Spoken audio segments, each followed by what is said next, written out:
Hello বন্ধুরা, আমার নাম রাসেল। আমার মা অসুস্থতার কারণে আমার খালা আমাদের বাড়িতে এলেন। তিনি আমাদের পরিবারের প্রতি খুব যত্নবান ছিলেন। আমার খেলার নাম পাপিয়া জাহান। রাতে তিনি বাবার ঘরে গিয়ে কিছু সময় কাটাতেন। কখনো সেখানে মিষ্টি হাসির শব্দ শোনা যেত। খালা সত্যিই খুবই সুন্দরী ছিলেন। একদিন যখন বাবা অফিসে ছিলেন, খালা আমার ঘরে এলেন। তার সৌন্দর্যেও আমি মুগ্ধ হয়েছিলাম। সেদিন তিনি একটি সুন্দর নাইট ড্রেস পরে এসেছিলেন। নাইট ড্রেসে ফাঁক দিয়ে খাবার ভালোভাবে দেখা যাচ্ছিল। আমি নিজেকে সামলে রাখতে পারছিলাম না। তাই আমি খালাকে বললাম, খালা, আমি চাই আপনাকে খুশি রাখতে। এই বলে আমি খালার দিকে এগিয়ে গেলাম। যখন আমি তার কাছে এগিয়ে গেলাম, তিনি অবাক হয়ে গেলেন। আমি বললাম, খালা, আপনি অনেক সুন্দর, আপনাকে আমি খুশি করতে চাই। আমার নাম রাসেল এবং আমার বয়স 20 বছর। 1 মাস আগে আমার মা অসুস্থ হলেন। যখন মা অসুস্থ ছিলেন এবং প্রায় 15 দিন হাসপাতালে ভর্তি ছিলেন, তখন খেলা আমাদের অনেক সাহায্য করেছিলেন।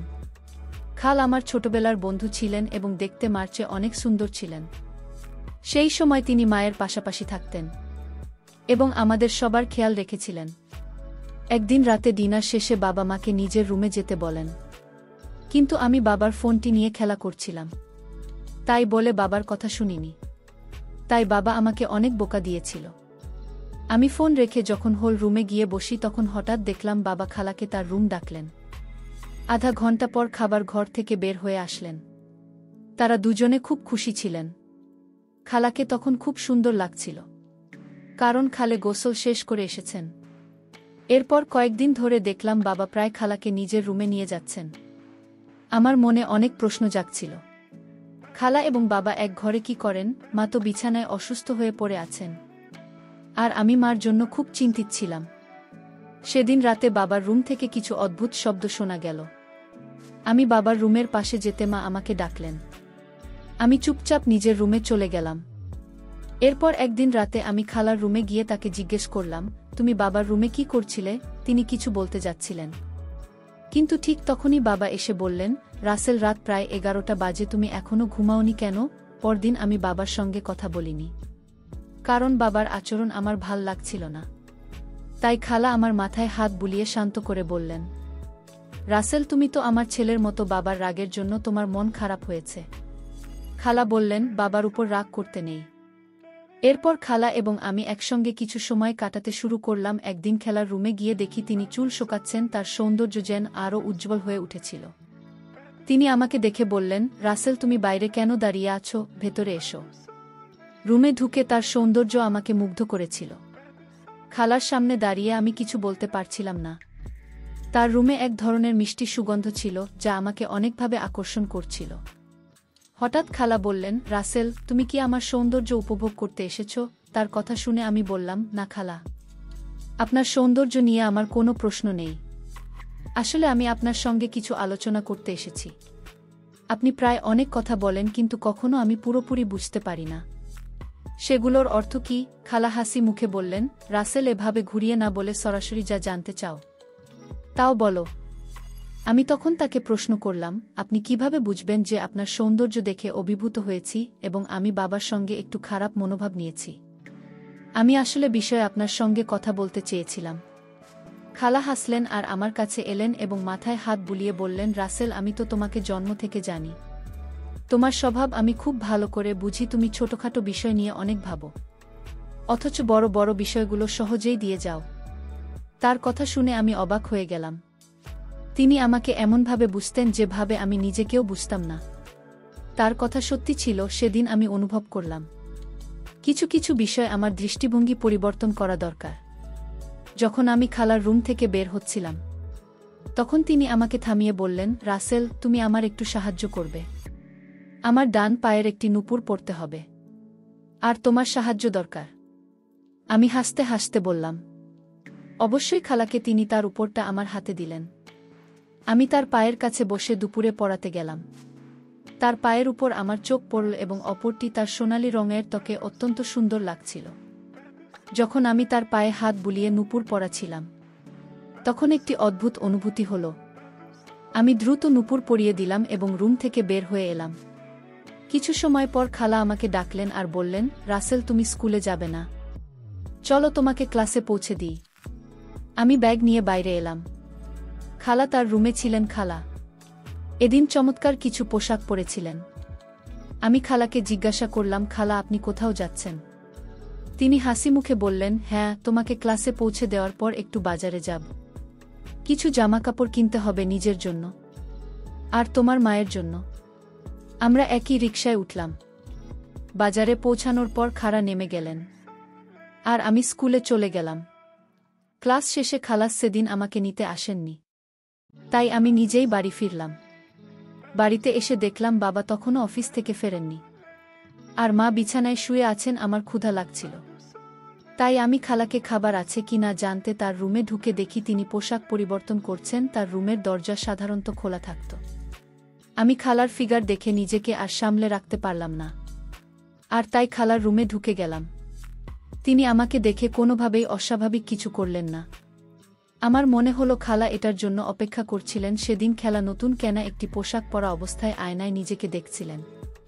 খেলা আমাকে বললেন, রাসেল, দুপুরে বাজার থেকে কিছু পোশাক কিনেছি, এর মধ্যে কোনোটা তোমার ভাল লাগে? আমাকে তার বিছানায় বসে তিনি একের পর এক পোশাক বদলাতে লাগলেন আর আমাকে তার শরীরের ফিগার দেখাচ্ছিলেন।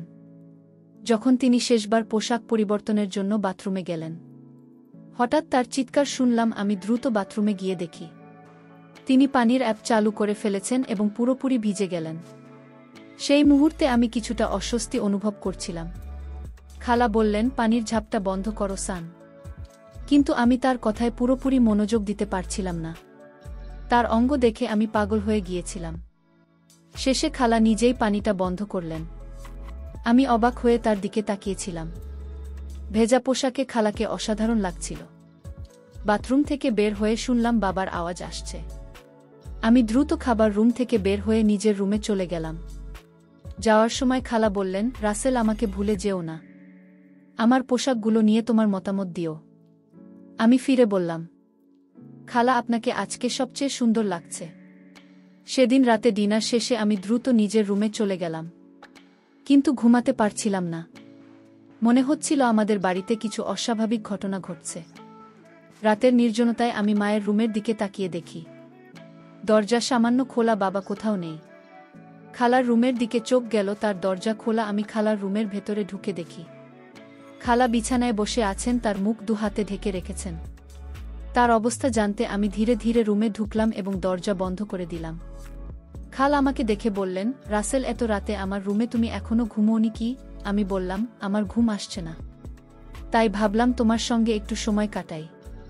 খালে হাসি মুখে বললেন, আমার ঘুম আসছে না, বসো, কিছুক্ষণ গল্প করি। খেলা আমাকে তার পাশে বসালেন। আমি তখন একটি প্রশ্ন করতে চাইলাম, খাজা বাবা এখানে কি করছিলেন? কিন্তু মুখ ফুটে প্রশ্নটি করতে পারলাম না, কারণ আমি জানতাম এমন প্রশ্ন সবকিছু আরও জটিল করে তুলতে পারে। তাই ঠিক করলাম কিছুটা সাধারণ প্রশ্ন করব। আমি বললাম, খালা, তুমি এত সুন্দর অথচ এখনও বিয়ে করনি কেন? খালা হেসে বললেন, রাসেল, আমার বিয়ে না করার কারণ খুবই জটিল। একজন মেয়ে তার জীবনের সঙ্গী খুঁজে এমন একজনকে যে তার জন্য সত্যিই খুব ভালো হবে, কিন্তু আমি কখনো এমন কাউকে পাইনি, তাই আজও আমি একা। আমি বললাম, খালা, তুমি তো আমার মায়ের খুব কাছের বন্ধু, কখনো কি মনে হয়নি যে তোমার নিজেরও একটি পরিবার থাকা উচিত? খেলা কিছুক্ষণ চুপ থেকে সোজা মুখে বললেন, তোমাদের পরিবারই তো আমার পরিবার। তবে তার কথায় যে এক ধরনের মন খারাপের ছাপ ফুটে উঠল। আমি বললাম, খোলা, মনে হচ্ছে তুমি কিছু গোপন করছো। খালা ধীরে ধীরে বললেন, আমি তোমাদের পরিবারকে নিজের পরিবার মনে করি, তবে মাঝে মাঝে নিজের জন্য একজন জীবন সঙ্গীর দরকার অনুভব করি। যখন এসব বলা হলো, তার হাত আমার হাতের উপর ছিল। আমি অনুভব করেছিলাম তার কথার মধ্যে গভীর কিছু লুকিয়ে আছে, তবে তিনি তা পুরোপুরি প্রকাশ করতে পারছিলেন না। খাবার সবসময় খুব সুন্দর হাসিখুশি থাকেন, বাবা তাকে খুব গুরুত্ব দেন। একদিন খালা বললেন, তুমি এখন বড় হয়ে গেছ, তোমার কথা বলার ধরন পাল্টে গেছে। আমি অবাক হয়ে বললাম, খালা, তুমি আমাকে কেন এমন বলছো? কেন আমার কথা বলার ধরন নিয়ে কথা তুলছ? খালা হেসে বললেন, তুমি এখন কিছু বুঝবে না, আমাকে সব কিছুই তোমাকে বুঝিয়ে বলতে হবে। এই বলে তিনি উঠে নিজের ঘরে চলে গেলেন। কিছুক্ষণ পর খালা ফিরে এলেন, তার হাতে গরম দুধের গ্লাস। তিনি আমার দিকে গ্লাস বাড়িয়ে দিয়ে বললেন, তুমি সত্যিই বড় হয়ে গেছে। এই বলে আমাকে একটা ট্যাবলেট দিলেন আর বলেন, এই ট্যাবলেট খেয়ে নাও, তোমার ভালো লাগবে। আমি কিছু না ভেবে ট্যাবলেট খেয়ে নিলাম। কিছুক্ষণ পর আমি নিজেকে অন্যরকম মনে করলাম।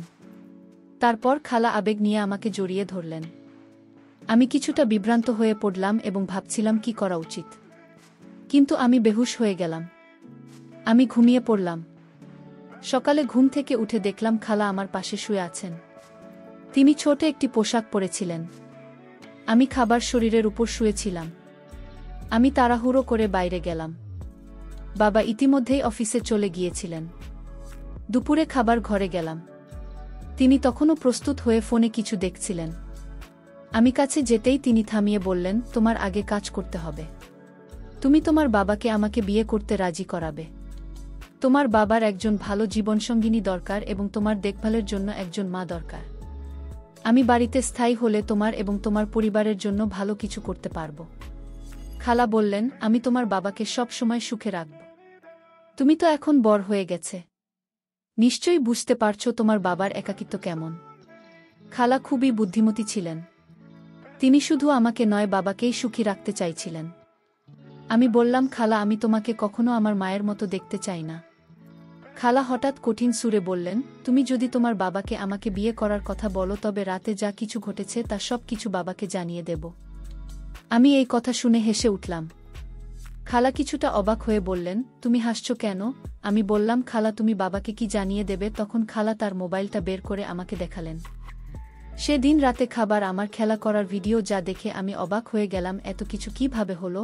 আমি বললাম, যদি তুমি বাবাকে কিছু বলো তবে তিনি তোমার কথা বিশ্বাস করবেন না, বরং তিনি তোমাকে বাড়ি থেকে বের করে দেবেন।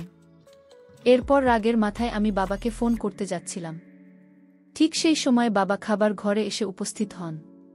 খালা বাবাকে সবকিছু বোঝানোর চেষ্টা করলেন, কিন্তু বাবা খাল আর কোনো কথাই বিশ্বাস করলেন না। বাবা স্পষ্টভাবে বললেন, রাসেল সবকিছু জানে। তুমি এখানে কেন এবং কি জন্য এসেছে সে জানে। তুমি তোমার সাথে রাসেলকে ব্যবহার করতে চাও। আমি বারবার বাবা ও খালাকে একসঙ্গে দেখছিলাম। একদিন বাবাকে সরাসরি জিজ্ঞাসা করলাম, তুমি খালার সঙ্গে ঘরে কি করো? বাবা শান্তভাবে উত্তর দিলেন, খালা রাতে তার মায়ের পোশাক পরাতে সাহায্য করে। তোমার মা খুবই অসুস্থ। রাতে অদ্ভুত শব্দগুলো মায়ের কষ্ট থেকে আসত। খালা ছিলেন মায়ের খুব ঘনিষ্ঠ বন্ধু। কিন্তু খালার বাবার প্রতি একতরফা ভালোবাসা ছিল। এই ভালোবাসার কারণে তিনি আজ পর্যন্ত বিয়ে করেননি। আমার মা এবং খালা খুব ভালো বন্ধু ছিলেন, কিন্তু বাবা কখনোই মায়ের কাছে খেলার আসল উদ্দেশ্য প্রকাশ করেননি। বাবা চাননি তাদের বন্ধুত্ব নষ্ট হোক। তবে খালা একবারও ভাবেননি যে বন্ধুর অসুস্থতার সুযোগ নিয়ে নিজের স্বার্থসিদ্ধির চেষ্টা করা ঠিক নয়। কিন্তু মায়ের অবস্থা দিন দিন খারাপ হতে থাকলে খালা এক স্বতন্ত্র রচনা করেন। তার উদ্দেশ্য ছিল বাবাকে বিয়ে করার জন্য চাপ দেওয়া। যখন বাবা বিয়েতে রাজি হলেন না, তখন খেলা আমাকে ফাঁসানোর চেষ্টা করেন। আমি খুব ভয় পেয়েছিলাম, কারণ রাতে খেলা আমার সাথে কিছু অনৈতিক কাজ করার চেষ্টা করেছিলেন। এই কারণে ফোন করে সবকিছু বাবাকে বলি। বাবা আমাকে শান্ত করে বললেন, রাসেল খালা তোমার সঙ্গে কিছু করেনি। তার ভালোবাসা আমার জন্য ছিল, আর সেই কারণেই সে তোমাকে ফাঁসানোর চেষ্টা করছে। কিন্তু আমি তাকে সেটা করতে দেয়নি। বাবা খুব বুদ্ধিমত্তার সঙ্গে আমাদের পরিবারকে রক্ষা করেছিলেন। খালা, যিনি বন্ধুর অসুস্থতাকে কেন্দ্র করে বাবার প্রতি ভালোবাসা দেখিয়েছিলেন, তার আসল উদ্দেশ্য কখনো সফল হয়নি। বাবা মায়ের পাশে ছিলেন এবং বন্ধুত্বের প্রকৃত মূল্য দেখিয়েছিলেন। বন্ধুত্বের প্রকৃত অর্থ হল পরস্পরের প্রতি সহানুভূতি। খালা মায়ের একনিষ্ঠ বন্ধু ছিলেন, কিন্তু সেই বন্ধুত্বের আড়ালে তিনি নিজের স্বার্থসিদ্ধির চেষ্টা করেছিলেন। এই গল্প আমাদের একটি মূল্যবান শিক্ষা দেয়। প্রকৃত বন্ধুত্ব কখনো কারো অসুস্থতা বা দুর্বলতার সুযোগ নেন, বরং বন্ধুত্বের ভিত্তি হল বিশ্বাস, সহানুভূতি এবং স্বাস্থ্যহীনতা। যখন আমরা কোনো বন্ধুর দুর্বল অবস্থায় তাকে সাহায্য করি, তখন সম্পর্ক আরও গভীর হয়। কিন্তু খালার আচরণ কৃত্রিম বন্ধুত্ব এবং স্বার্থপর তাকে প্রতিফলিত করে। বাবা তার অসুস্থ স্ত্রীর পাশে ছিলেন এবং পরিবারের বন্ধন রক্ষা করার জন্য সবকিছু করেছিলেন, যা পরিবার রক্ষা করতে হলে দায়িত্বশীল হওয়া দরকার। বাবার এই আচরণ পরিবারের প্রতি তার ভালোবাসা এবং দায়িত্ববোধের দৃষ্টান্ত। রাসেল তার বাবার চরিত্র আমাদের দেখায়। প্রতিকূল পরিস্থিতিতেও কিভাবে মানসিক শক্তি ধরে রাখতে হয়। বাবা খালার অভিযোগের মুখে ধৈর্য, বুদ্ধিমত্তা দিয়ে পরিস্থিতি সামলেছেন। এই গল্প আমাদের জীবনের নৈতিকতা, সততা এবং সম্পর্কের প্রতি দায়বদ্ধতার গুরুত্ব শেখায় সত্যকে আঁকড়ে ধরা, অন্যায় প্রতিরোধ করা এবং সীমারেখা মেনে চলা আমাদের মূল্যবান শিক্ষা। বন্ধুরা, যদি এই গল্পটি তোমাদের ভালো লেগে থাকে তবে ভিডিওটি লাইক করো এবং আমাদের চ্যানেলটি সাবস্ক্রাইব করো। আর পাশে থাকা বেলাল আইকনটি প্রেস করো যাতে আমরা যখনই নতুন ভিডিও আপলোড করি তার নোটিফিকেশন সবার আগে তোমাদের কাছে পৌঁছায়। ধন্যবাদ। দেখা হবে আমাদের পরবর্তী ভিডিওতে। ততক্ষণ ভালো থেকে সুস্থ থাকো। ভিডিওটি দেখার জন্য তোমাদের অসংখ্য ধন্যবাদ।